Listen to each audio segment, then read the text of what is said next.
Aapki ಅದಾಲತ್ನಲ್ಲಿ doctor Farooq Abdullah ಮೇಲಿರುವ ಆರೋಪವೆಂದರೆ ಇವರು over ambitious ಎಂಬುದು.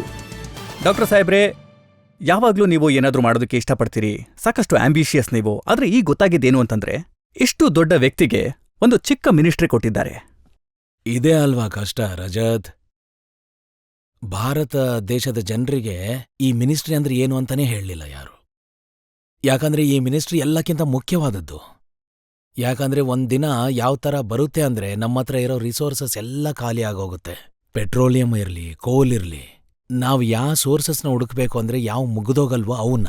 ಅದಕ್ಕೆ ಜಗತ್ತಿನಲ್ಲಿ ಅತ್ಯಂತ ಬೆಳೆದಿರೋಂಥ ದೇಶಗಳಲ್ಲಿ, ಅತ್ಯಂತ ಮುಂದುವರೆದ ದೇಶಗಳಲ್ಲಿ, ಚೈನಾದಲ್ಲಿನೂ ಪ್ರಾಮುಖ್ಯತೆ ಯಾವ ಎನರ್ಜಿಗೆ ನೀಡಲಾಗ್ತಿದೆ ಅಂದ್ರೆ ಕ್ಷೀಣಿಸದೇ ಇರೋ ಎನರ್ಜಿ ಮೇಲೆ. ಯಾಕಂದ್ರೆ ಅದೊಂದೇ ದಾರಿ ಉಳಿದಿದೆ ಇವಾಗ ನಾಳೆಯ ಪ್ರಪಂಚಕ್ಕೆ. ನೀವು ಬಜೆಟ್ ನೋಡಿ ಮಿನಿಸ್ಟ್ರೀಸ್ದು.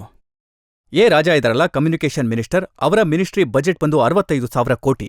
ಗುಲಾಂ ನಬಿ ಆಜಾದ್ ಹೆಲ್ತ್ ಮಿನಿಸ್ಟರ್ 18,500 ಕೋಟಿ ಅವರ ಮಿನಿಸ್ಟ್ರಿ ಬಜೆಟ್.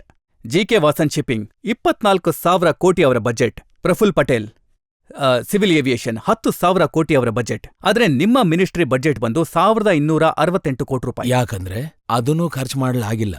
ಒಂದ್ ವೇಳೆ ವ್ಯಕ್ತಿ ಖರ್ಚು ಮಾಡೋದಕ್ಕೆ ತಯಾರಿದ್ರೆ, ಕೆಲಸ ಮಾಡೋದಕ್ಕೆ ತಯಾರಿದ್ರೆ ಅದ್ರ ಬಜೆಟು ಹೆಚ್ಚಾಗ್ಬೋದು. ಬಜೆಟ್ ನಿಂತೋಗುತ್ತೆ ಅಂತ ಹೇಳಲ್ಲ, ಕೆಲಸ ಮಾಡಿರ್ಬೇಕು.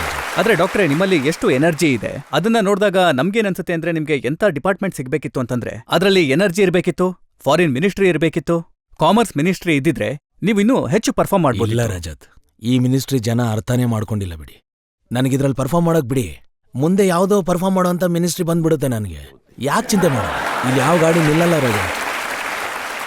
ನೋಡಿ, ನ್ಯೂಸ್ ಪೇಪರ್ನವರು ಪೇಪರ್ನಲ್ಲಿ ಬರೀತಾರೆ, ಈಗ ಗೋಬರ್ ಗ್ಯಾಸ್ನ ಮಿನಿಸ್ಟ್ರಿ ಕೊಟ್ಟಿದ್ದಾರೆ. ಪೇಪರ್ ಅವ್ರ ಹತ್ರ ಇದನ್ನೆಲ್ಲ ಬರೆಸೋ ಅಂತ ಉಪಕಾರಿಗಳು ತುಂಬಾ ಜನ ಇದ್ದಾರೆ ನನಗೆ.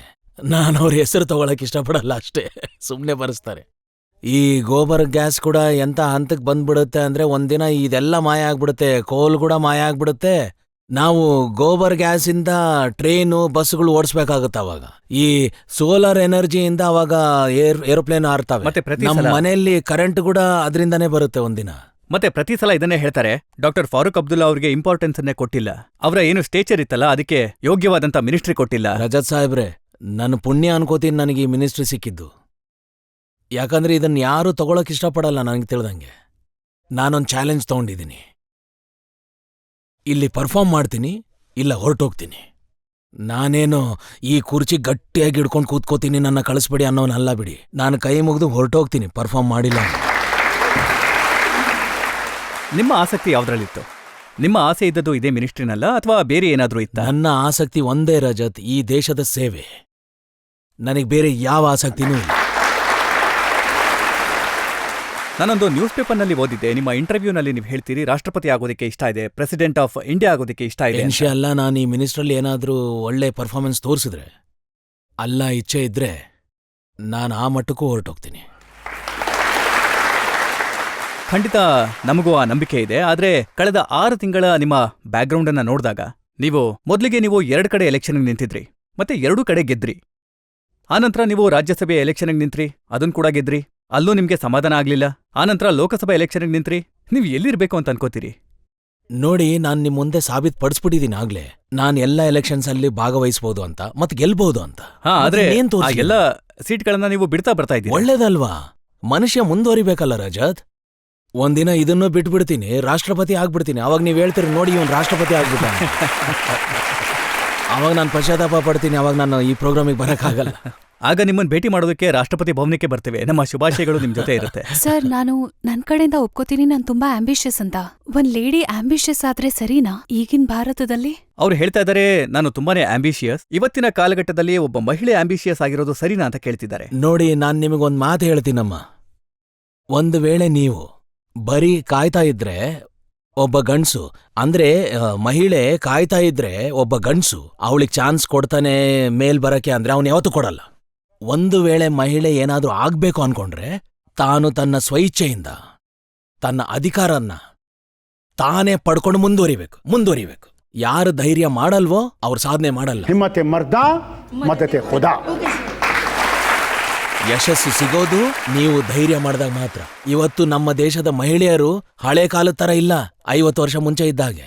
ಇವತ್ತು ಪ್ರತಿ ಮಹಿಳೆ ತನ್ನ ಅಧಿಕಾರ ತಿಳ್ಕೊಂಡಿದ್ದಾಳೆ, ತನ್ನ ಅಧಿಕಾರಗಳನ್ನ ತಗೊಳ್ಳೋದು ತಿಳ್ಕೊಂಡಿದ್ದಾಳೆ. ಸರ್. ನೀವೀ ಪ್ರಶ್ನೆ ಕೇಳಿದ್ದು ನನಗೆ ತುಂಬಾ ಸಂತೋಷ ಆಯ್ತು. ನಾನು ಆ ದಿನಕ್ಕೆ ಕಾಯ್ತೀನಿ. ಆ ದಿನ ದೂರ ಇಲ್ಲ ಬಿಡಿ. ಮತ್ತೆ ಒಂದ್ಸಲ ಒಬ್ಬ ಮಹಿಳೆ ಭಾರತ ದೇಶದ ನಾಯಕಿ ಆಗ್ತಾಳೆ. ಮತ್ತೆ ಈ ಮಾತು ಕೂಡ ನಿಜಾನೇ. ಡಾಕ್ಟರ್ ಸಾಹೇಬ್ರ ಸಾಕಷ್ಟು ಜನ ಫ್ರೆಂಡ್ಸ್ ಮಹಿಳೆಯರೇ ಆಗಿದ್ದಾರೆ. ನೋಡಿ, ಅವನ್ಯಾ ಗಂಡಸ್ರಿ ಹೆಣ್ಮಕ್ಳಿಗೆ ಬೆಲೆ ಕೊಡದೇ ಇರೋನು, ಹೆಣ್ಮಕ್ಳಿಗೆ ಗೌರವ ಕೊಡದೇ ಇರೋನು, ಹೆಣ್ಮಕ್ಳಿಗೆ ಪ್ರೀತಿ ಕೊಡದೇ ಇರೋನು, ಅವನ್ಯಾ ಗಂಡಸ್ರಿ. ನೀವು ಖುದ್ದಾಗಿ ಹೇಳಿದ್ರಿ ಉಮರ್ ಅಬ್ದುಲ್ಲಾ ಅವರು ಮುಖ್ಯಮಂತ್ರಿ ಆದಾಗ ನಾನಾಗಬೇಕಿತ್ತು ಅಂತಂತ ಹೇಳಿದ್ರಿ.